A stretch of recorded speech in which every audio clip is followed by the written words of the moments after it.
Hey man, so I'm about to go in here and speak at this Elevate conference, and I figured I'd do a quick video on public speaking and then being in front of the camera and on the microphone, right? Most of us are fairly nervous when we first start, and that's absolutely natural. I read something from John Maxwell, and I actually made a sticky of it and I put it on my computer.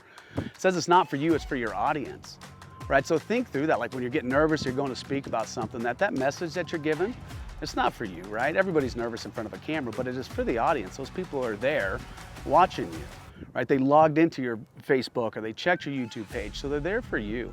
The other thing is prep.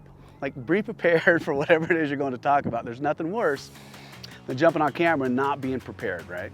Breathe if you know your content and you know what you're talking about, and just relax through the video.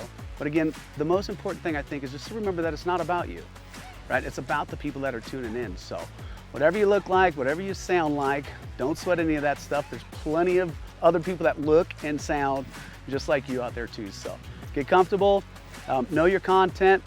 Remember that it's not about you, it's about your audience. So some easy steps to get you a little bit more comfortable before you get on camera.